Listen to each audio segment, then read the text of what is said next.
नमस्कार साथियों की फैक्ट में आप सभी का स्वागत है। उम्मीद करता हूं कि आप सभी लोग बेहतर होंगे। सभी सनातनी और राष्ट्रवादी भाई बहनों से अपील रहेगी कि चैनल को सब्सक्राइब करिएगा, वीडियो को लाइक और अधिक से अधिक लोगों तक शेयर कर दीजिएगा।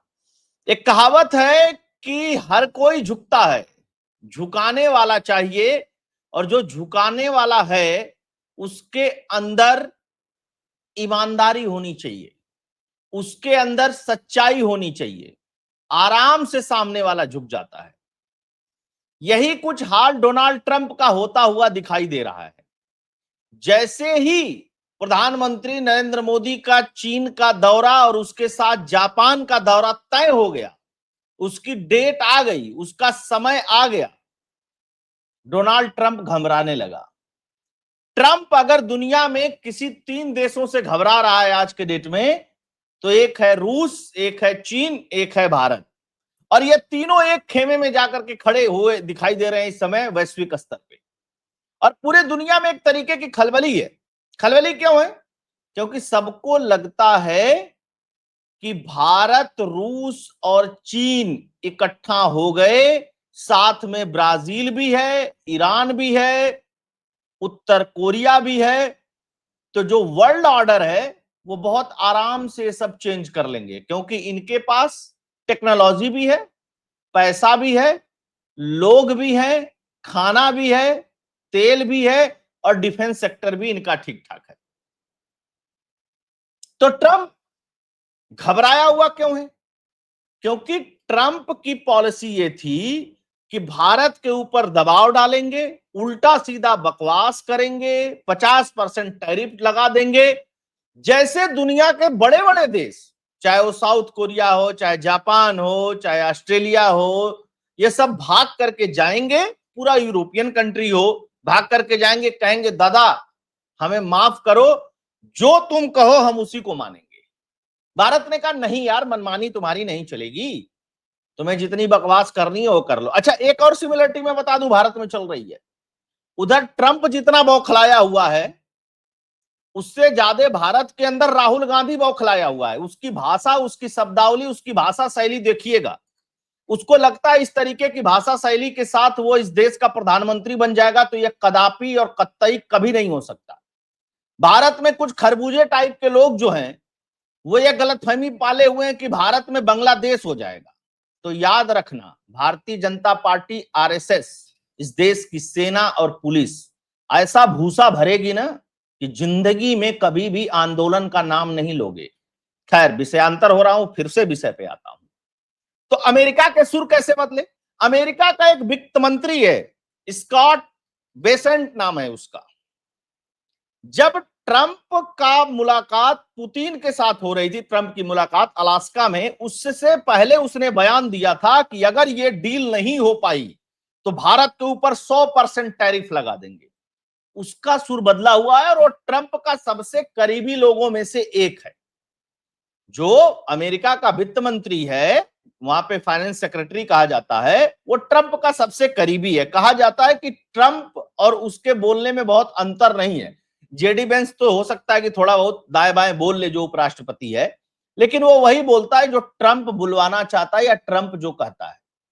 वो क्या कह रहा है कि बहुत जल्दी भारत और अमेरिका हाथ मिलाएंगे, बहुत जल्दी।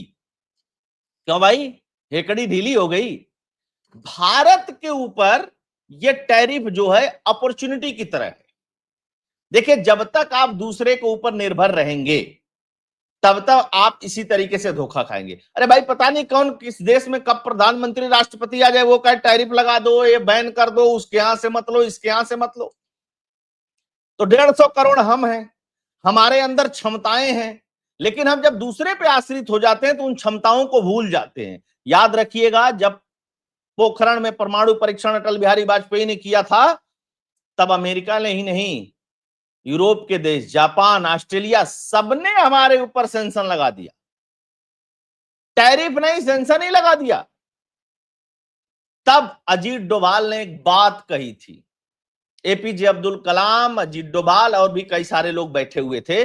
तब उन्होंने अटल बिहारी वाजपेयी से एक बात कही थी, खासकर कलाम साहब के बारे में इसको कोट किया जाता है कि भैया, ये टैरिफ ना ऐसा करो कि 10 साल तक भारत के ऊपर से हटे ना। सेंसन मतलब बैन लगा था, एक तरीके से प्रतिबंध लगा था, टैरिफ नहीं था।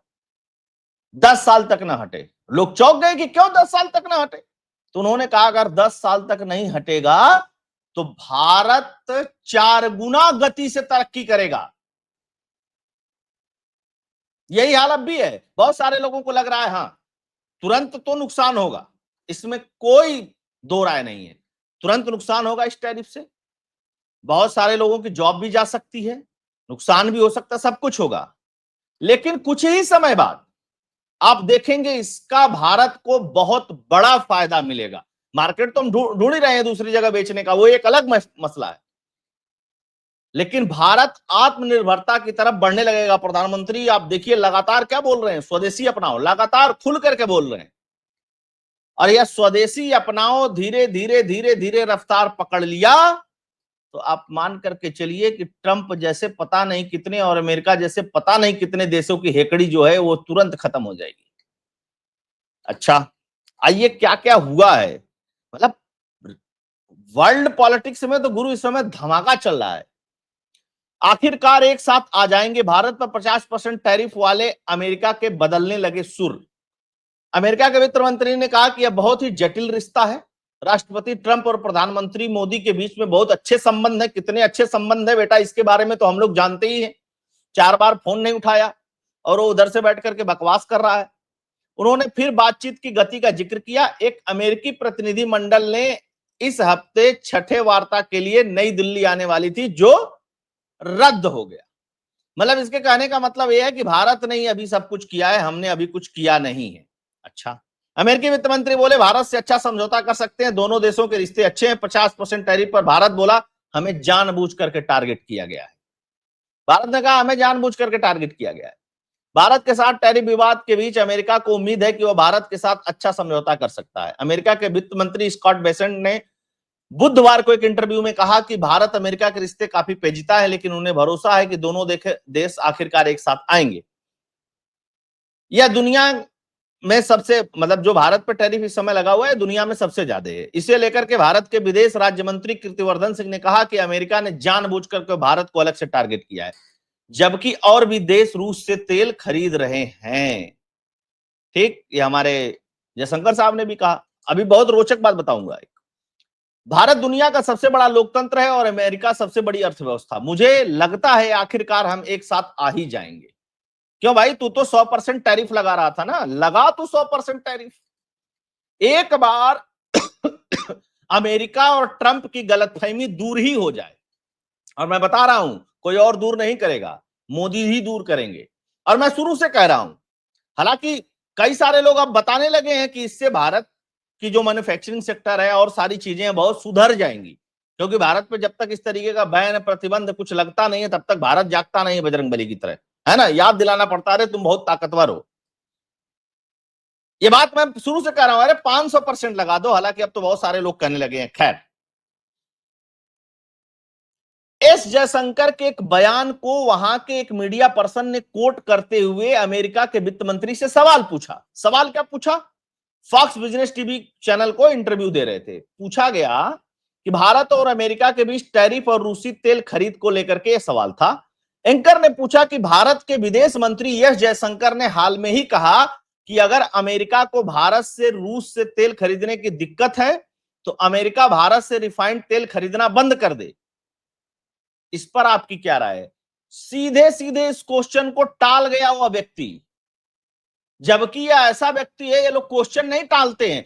इन लोगों के अंदर सुपर होने का जो एक दंभ है ना, वो निकलने का नाम ही नहीं लेता। अमेरिकियों को लगता है, यूरोपियन देशों को लगता है कि भारत जैसे देश उनके रहमो करम पे जिंदा है। हमने 800 साल तक मुगलों से और गजनवियों से लड़ा और 200 साल तक अंग्रेजों से लड़ा, उनको भगा दिया। और ये अमेरिकी का ही कोट है कि 5000 साल पुरानी सभ्यता है। ट्रंप जैसे लोग भारत को न तोड़ सकते हैं न झुका सकते हैं। मैं नहीं कह रहा हूं। इनको लगता है कि ट्रंप आएंगे 2.5-3 साल इनका रहेगा अपना कार्यकाल, उसमें ये मतलब दुनिया अपने हिसाब से पलट करके रख देंगे। ये अमेरिकियों के बीच में फैली हुई बहुत गलत फहमी। अच्छा, भारत में रहने वाले भी कुछ अमेरिकी, अच्छा, भारत के कुछ लोग जो अमेरिका में रहते हैं उनको भी लगता नहीं नहीं रिश्ता उस्ता फलाना ठीक हो जाना चाहिए, वीजा उजा में दिक्कत होगी। तो भैया अगर इतनी दिक्कत है तो आप उन लोगों को भी समझाइए वहां पे। आप हैं तो भारत का पक्ष रखिए। अब आप सोचिए कि मोदी गिड़गिड़ाए तो मोदी गिड़गिड़ाने वाले व्यक्ति नहीं है। अब 25 साल से मोदी पर दुनिया भर के हमले हो रहे हैं, भारत और भारत के बाहर से।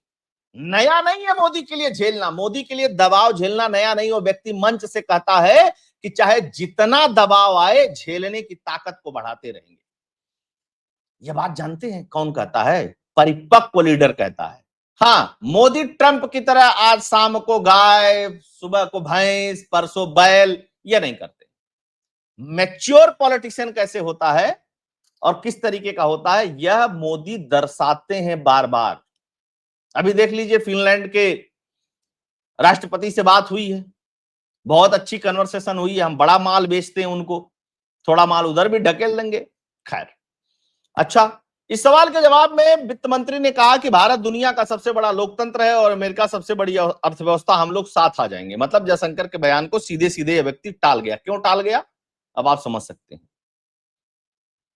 एक और मसला चल रहा है, न्यूक्लियर जो वेपन है लोगों के पास, उसको डिस्ट्रॉय करने के लिए अमेरिका की तरफ से एक पहल की गई कि एक टेबल पे बैठेंगे रूस, अमेरिका, चीन और न्यूक्लियर वाले देश, और अपने अपने हथियार को नष्ट करने की बात करेंगे। चाइना ने सीधे मना कर दिया टेबल पे बैठने से, नेगोशिएशन की तो बात ही छोड़ दो। क्यों मना कर दिया उसको भी बताऊंगा। चाइना ने कहा कि अपने पंगे में हमें मत घसीटो, न्यूक्लियर टेबल पर बैठने से चीन का इनकार। ड्रैगन ने ट्रंप को खूब खरी खोटी सुनाई, और सुनाते हुए क्या कहा उन्होंने, चीन ने साफ कर दिया कि वो अमेरिका और रूस के साथ परमाणु निस्तारीकरण की बातचीत में शामिल नहीं होगा। अमेरिकी राष्ट्रपति डोनाल्ड ट्रंप ने बीजिंग अपील को बीजिंग ने खारिज कर दिया। कहा उन्होंने कि दुनिया का 90% परमाणु बम तुम और रसिया बना करके बैठे हुए हो, तुम लोग पहल करो, तुम लोग पहले इसको खत्म करो। हम लोग तो 150-200 बना के रखे हुए हैं अपनी सेफ्टी के लिए भाई, तुम लोग तो 4-4, 5-5 हजार बना करके बैठे हुए हो, हमें ज्ञान मत दो, है ना। अब ज्ञात आंकड़ों के अनुसार 2024 के अनुसार कहा जाता है कि अमेरिका के पास 3700 है और रूस के पास 4300 वारहेड है। चीन के पास करीब 500 वारहेड है, ऐसा कहते हैं। हालांकि चाइना कहता है कि मेरे पास 200-250 ही है, 90 हाल फिलहाल में बढ़ा है। दूसरी सबसे महत्वपूर्ण बात, बीजिंग का कहना है कि उनकी पॉलिसी साफ है, वो बातचीत के विरोधी नहीं है, लेकिन अमेरिका और रूस बराबरी के मेज पर बैठने को तैयार नहीं है।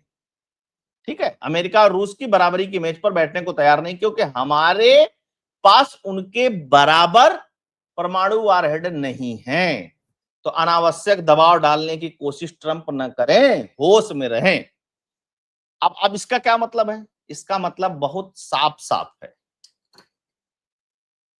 कि ट्रंप जो जो करना चाहते हैं अब उनका विरोध होना शुरू हो गया है। और दुनिया की 50% से, ध्यान रखिएगा, दुनिया की 50% से अधिक आबादी ट्रंप के खिलाफ है, अमेरिका के खिलाफ है और खुल के खिलाफ है। जैसे भारत हो गया, चीन हो गया, रूस हो गया, ब्राजील हो गया, ईरान हो गया, और भी कई सारे देश। अगर इनकी पॉपुलेशन आप मिला देंगे तो दुनिया की आधी आबादी से अधिक हैं। और ऐसा नहीं है कि खाने भी नहीं मरने वाले देश हैं, सबकी स्थिति बहुत ठीक है और भारत की ग्रोथ रेट तो 6% से ऊपर है। ट्रंप को यह भी खल रहा है कि भैया हम 1-2% के हिसाब से ग्रो कर रहे हैं, भारत 6-7% के हिसाब से ग्रो कर रहा है। इतना बड़ा देश है, इनके यहां समस्या ही नहीं है। हमारे यहां बहुत सारी समस्याएं हैं, लेकिन हम लोग उस समस्याओं से जूझना जानते हैं, डोनाल्ड ट्रंप। तो एक तो ये बात हो गई कि एक चीनी दौरे से तो बहुत घबराया हुआ व्यक्ति है, इसलिए अमेरिका के सुर अचानक से बदल गए। लेकिन ध्यान रखिएगा, ट्रंप अपने एक मंत्री से कुछ कहलवाता है, दूसरे से कुछ कहलवाता है, खुद कुछ कहता है, इसलिए पूरे दुनिया में डोनाल्ड ट्रंप ने अपनी क्रेडिबिलिटी खो दी है। जैसे डोनाल्ड ट्रंप किसी देश के राष्ट्राध्यक्ष से कुछ वादा भी कर दे तो उसको विश्वास नहीं होता कि यह व्यक्ति शाम तक पलट जाएगा कि नहीं पलटेगा। ठीक वही राहुल गांधी केजरीवाल वाली हालत है भाई साहब। है ना। अब मुझे तो लगता है कि जेलेंस्की से 2-4 बार मिल लिया तो थोड़ा उसका भी असर आ गया कॉमेडी वाला, तो कॉमेडी वाला भी कर रहा है। लेकिन भारत को ना डरने की जरूरत है, ना भारत को घबराने की जरूरत है। भारत की पॉपुलेशन 140 करोड़ है, हमारी अर्थव्यवस्था 60% से अधिक जो है वो हमारे देश के अंदर ही रन करती है। हम बहुत ज्यादा दूसरे को माल बेच करके पैसा कमाने वाले देश नहीं है। अभी तो कमाना शुरू किया था तेल बेच के, और जब तेल का खेल शुरू हुआ तो ट्रंप को बेचैनी होने लगी। लेकिन कुल मिला जुला करके तमाशा फुल है, और भारत इंतजार करेगा कि तुम कब तक झेलोगे, है ना। हम तो अपना माल बेच ही लेंगे गुरु कहीं ना कहीं, लेकिन तुम अपने बारे में सोचो कि तुम्हारा क्या होगा। क्योंकि देखिए जेम्स एंड ज्वेलरी पे लगा हुआ है, हो सकता है कि थोड़ी जॉब वॉब की वहां प्रॉब्लम हो, बाकी और कोई हमारे यहाँ सड़ने गड़ने वाला कोई सामान नहीं कि सड़ जाएगा गल जाएगा, नहीं कोई खरीदेगा। तो आप सभी लोग जुड़े, आप लोगों की क्या राय है कमेंट करके जरूर बताइएगा। सभी से आग्रह रहेगा कि वीडियो को अधिक से अधिक लोगों तक शेयर कर दीजिएगा। अगर आपको डोनेट और कंट्रीब्यूट करने का मन है, इस राष्ट्रवादी चैनल को सपोर्ट करना चाहते हैं, तो उसके लिए फोन पे और पेटीएम का नंबर स्क्रीन पे दिया हुआ है। आप सभी जुड़े, बहुत बहुत धन्यवाद। जय हिंद, जय भारत, जय श्री राम।